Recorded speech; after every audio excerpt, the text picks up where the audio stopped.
Yep. So one of the challenges that we have all the time, especially with trainers who are doing online or either online training or at-home training, is people want to get fit. They want to push their fitness level, but there's a lack of equipment. So you've got body weight exercises is the main thrust. So you know how far can you really go with body weight exercises versus when you need to add some equipment in. So the reality is you can do a very, very difficult workout in a lot of different ways. You're using just body weight and very few other household items. If you know the right progressions, if you know the right pacing, if you know the right variations kind of thing. But at the same time, for certain types of adaptations, you need to push the body in a different way. So just remember that the body is an adaptive machine, and it needs to be pushed to an adaptive threshold in order for it to get the adaptive response that you want.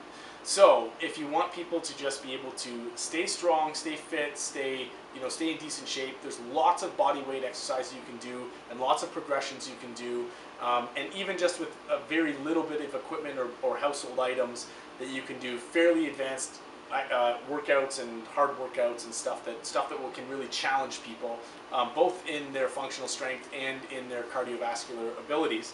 At the same time, there's the reality that if you are particularly trying to do something like gain some muscle mass, be in a hypertrophy phase or be in any type of building phase, even as a part of a weight loss or fat loss program, you need to be able to put enough load on your body to force your body to have to then, adapt and build more muscle to adapt to that load.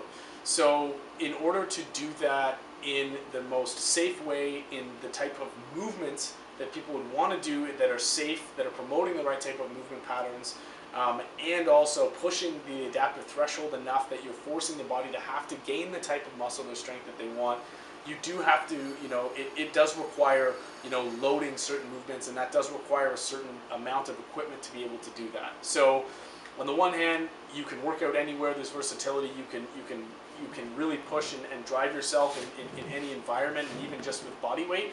On the other hand, for certain adaptive responses, for certain results that you want to get, you need to be able to load the body in a certain way. And there are limitations to which muscles you can actually load just with body weight without any equipment.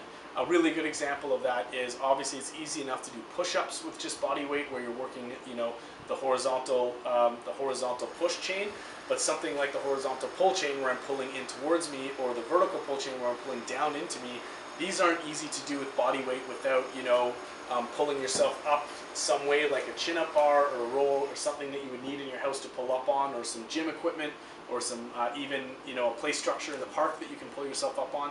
It's the same with that rowing motion. There isn't a lot of natural body weight ways to do that motion, right?